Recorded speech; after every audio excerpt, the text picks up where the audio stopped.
Hello, my name is Jordan and I'm doing something I've never done before, which is trying to do a really long hike from Potato Point, just south of Turos Head in New South Wales, to Narooma.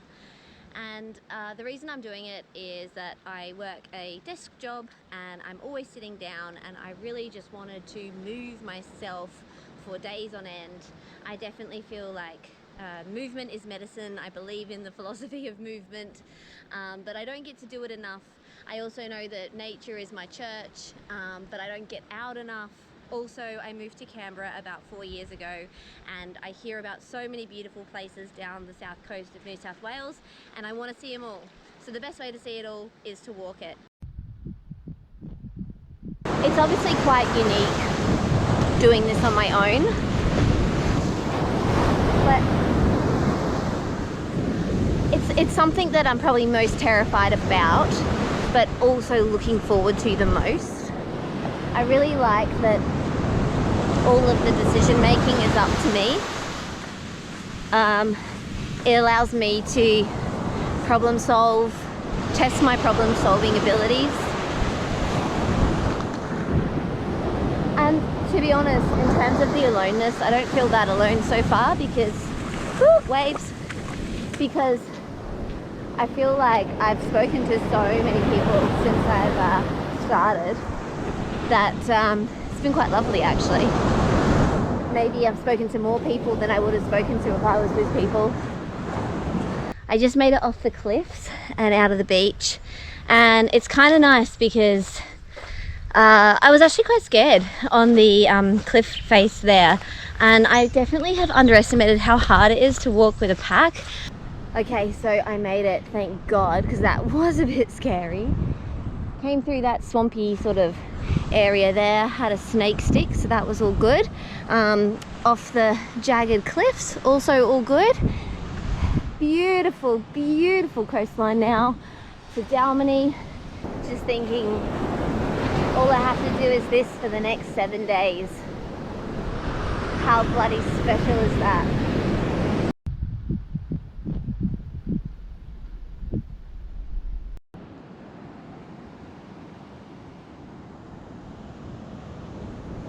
Such a stunning morning. Sunday morning, I'm just walking on the beach here in Narooma. This is the start of my walk. Look at this beautiful little grove that I'm walking through. I've just been past an old cemetery, which was fascinating. And now I'm stepping down this little grove and about to hit the beach. So a few people were joking to me that this was a Lord of the Rings adventure, but I'm seriously starting to feel that now. Look at can you see there's like an eye in this rock? And I swear to God, I'm not dehydrated. And holy shit, I gotta pass through this. Again, understand now why this was a low tide walk. I've just come from up there, and I'm pretty sure the blog I read to do this walk said some rock scrambling, but it's actually a little bit intense, and I think I should warn people. It is doable, but you know, with a heavy pack, you wouldn't want to fall.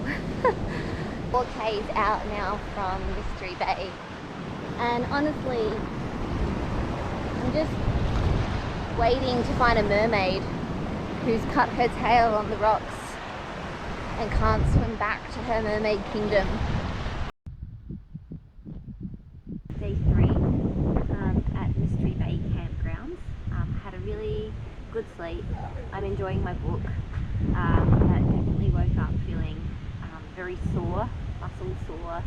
So had a couple of Panadol. Definitely starting to feel a little bit over it. I chat with them this morning, and when they were leaving they said, oh, you know, you're an inspiration. And a couple of people have said that, and I said to them, oh, like, say that to me if and when I actually finish this walk. Yeah, and it also then got me thinking, like, why do people say that this is inspirational? Because in my mind, I feel like what I'm doing is being entirely selfish right now, doing something for myself. I don't think there's anything particularly inspirational about it. I think when you look at people, you know, suffering, working day in, day out for their families, for other people. I think that is inspirational. The reason people do think it's inspirational is because it's like breaking a mold, which is interesting to think about. Morning so far has been walking through this woodland forest. It's been so lovely because it's just a nice dirt track, nice and firm. My feet aren't sinking in the sand with my very rugged, windy, wild, isolated.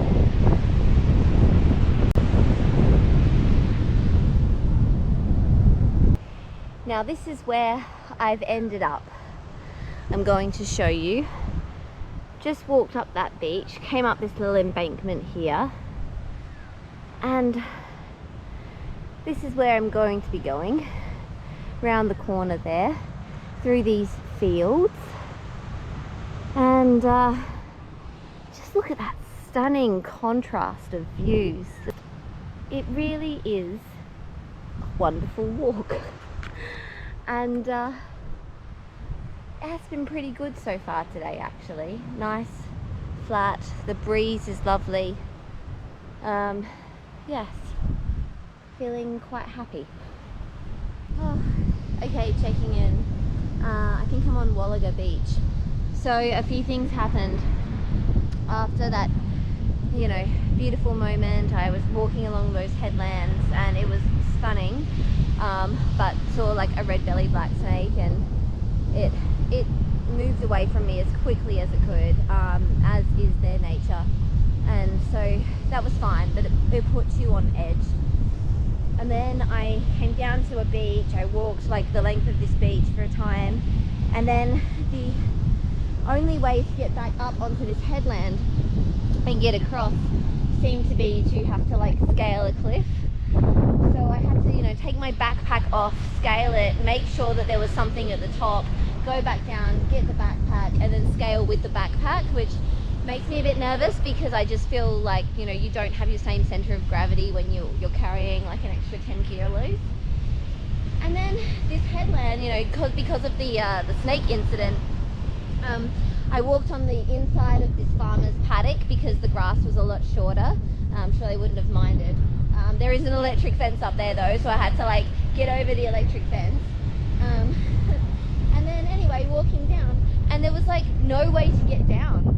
Was to kind of jump down this embankment that you can see here, and what I ended up doing was I took my backpack off and I threw it down the cliff. I'm guessing it's about, I don't know, I'm not very good at this, maybe 3 meters. So I threw my backpack down and I thought, well, that'll scare away any like vermin that might be around. And then I followed. We jumped, down we came, this thing, and oh my god, seriously, when I get to Bermagui, I'm having a beer. So, end of day 3, and I've come in at the Bermagui Peach Hotel. I have a pint of crankshaft, and yeah, feeling much better about my day. I'm at Arnold's Beach. And it's a nudist beach, but there are no nude people or people here. And this is the Arnold's Beach low tide headland walk that I'm going to do. It's something, hey, it's majestic, it's moody, it's romantic, it's just, Jesus. I'm still going. I've come from that way. Possibly one of the most exciting parts of the walk so far, but also relatively scary. I keep telling myself, people have done this before, this is an officially marked track.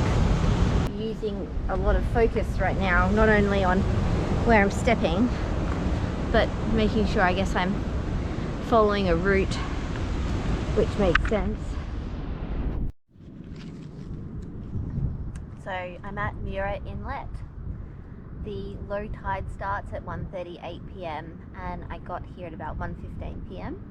So I'm just waiting, I don't know, 20 minutes or so now for the low tide. You see the water pouring out, which is really, really nice. So I'm having a fizzy, what do you call them? An electrolyte drink. Making my water more powerful. And I'm also having a Health Hub Choc Fudge Caramel Cake plant protein bar, which says your moment of joy without the guilt. And that's how I feel. I crossed Muir Inlet. Woo! Ended up crossing right on the mouth, and there was a caretaker living in one of the homesteads nearby who came down, offered a kayak, which was lovely, but I said, this is what I signed up for. So I have diverted from my course. I've hit Mimosa Rocks National Park and I'm on my way to Aragunu Campground. I'll put it on what the name of the walk was, because it had a sign and everything, and it was like a cliff walk, and that was the way I was supposed to go. And it was just so overgrown and swampy, and I've already done the whole red belly black snake thing twice already. I do not feel like doing it again. So the bet has paid off. I'm back at Bunga Beach and the Mimosa Rocks National Park. This time it feels a lot more tame. So, never a dull day out here. I was having a great time walking along the beach on Mimosa Beach, let's call it that. And then started to realize that I was going off course. See like human footprints on the sand, and then I realized that all I could see was like dingo footprints, maybe like dog footprints, but like no human feet. And I was like, shit. Actually a bit of an embankment, so I kind of like found it was like a den, and I scoured up that. I've got dirt all over my backpack, and anyway, now I'm on the gorgeous fire trail, which I probably should have just stuck to in the beginning. So it's called Hidden Valley Fire Trail, and it's fully legit. There's this fisherman's hut, but my GPS is saying that I am on course and I only have like 2k to go to get to the campsite I booked, so I'm going to keep going, but good to know that this is the next day. And wow, what a time I've had. The last 24 hours have been a bit like a dark night of the soul, and I haven't really wanted to get the video camera out. After the last take, I just completely could not find my way through the Hidden Valley campground. The trail just disappeared, and it was getting dark. It was like 4 p.m. at that stage, and I was thinking like, oh boy, what do I do? Do I like try and go through, even though I had like 2 kilometers to go till I got to the campsite, but no marked trail, could have been up a mountain for all I knew. Very dense terrain. Or do I backtrack onto the highway and then go back basically, you know, almost the way I came? And I chose that option because I kind of worked out that I think it was going to be another 10k or something, and I was like, that would mean I was just getting there on dark, but it also meant that I could guarantee I would know where I was. So I did that, and I was then so lucky to be camping next to this beautiful family who were also from Canberra, and that was lovely. They really helped me out, let me sit next to their little campfire, and their 2 daughters were telling ghost stories and everything felt so normal again, which was just so nice. But then today I just didn't want a chance bush bashing again, like, and I was talking to the sort of like caretaker of the campgrounds, and they were explaining that around here there's a lot of indigenous like cultural protected sites, and that's why they can't like put marked trails in. because council and, you know, local land, traditional landowners haven't worked that out yet. So what's happened instead is that there's a lot of like just local tracks and informal tracks, which would have been the tracks that I was trying to follow, and just couldn't, well, did not feel comfortable going through. Walked like 20k today, mainly on the road through farmland, which has kind of been quite nice actually. The road's not that busy, so for the most part it was just beautiful rolling countryside all day. And I'm on the little dirt path now, which is going to take me to the Gillards campgrounds. So should be there in the next hour. So here I am at Gillards campground, and must be about 4 o'clock, and I've set up my campsite. I've got a cup of tea on the boil. I'm gonna have a cup of Earl Grey. I've got my sleeping bag and my clothes, getting rid of a sun wash. Got my tent set up.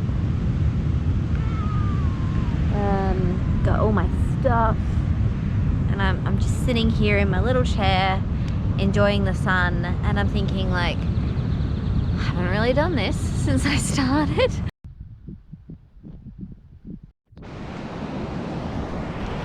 Finally, a bit of this again. Woo!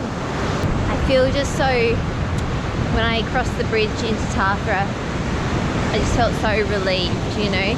I felt this whole wave go through me, like, of relief. I've noticed on this trip is how strongly I felt my emotions. So when I felt angry, I felt really angry. When I felt joyful, I felt really joyful.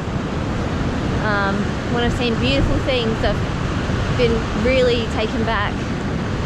And when I've been scared and felt fear, I've really felt fear. It's gone 11 a.m. I've spent a couple of hours in Tathra, had 2 coffees, had a nice sit, recharged everything, so feeling great, so yeah, fingers crossed, get to the next campsite soon, and this is a pleasant walk, fingers crossed. So I'm on this Kangarunga walk, and look at these cliffs. The path is pretty well marked. I'm hoping it stays that way. Just had so many experiences now that I'm like expecting the worst all the time, which I think is a bit of a bad thing, but it's like a wild animal, right? Like it's always got its guard up, whereas like a tame pet is just trusting of everything. I'm feeling like a wild animal. Watch is saying I've got 1.98 kilometers to go, and at the moment this trail's pretty good, but let me tell you, it hasn't been like this the whole time.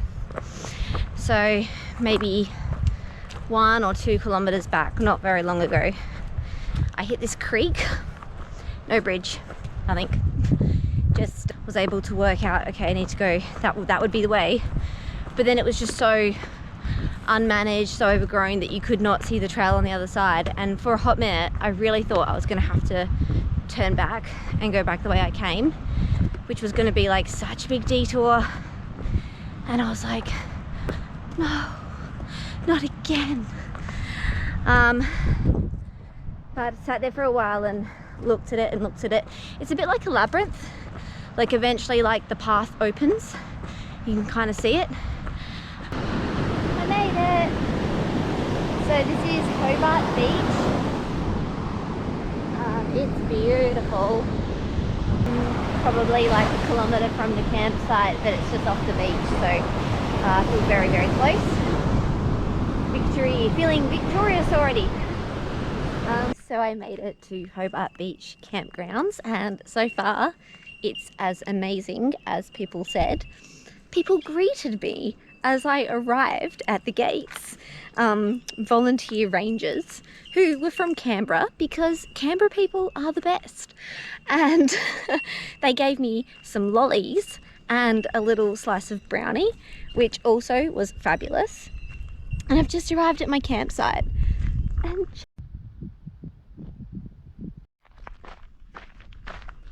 day 7. I was just thinking to myself, I'm not worried about anything. I feel so clean. I've got like barely a 10k walk, I think, maybe a little bit more, into Merimbula, where I just have to park up at another campsite. I have a craving for hot chips, so hopefully I can satisfy that when I get to Turos Head. No, not Turos Head, sorry. I can't remember what it's called. Anyway, the town before Merimbula.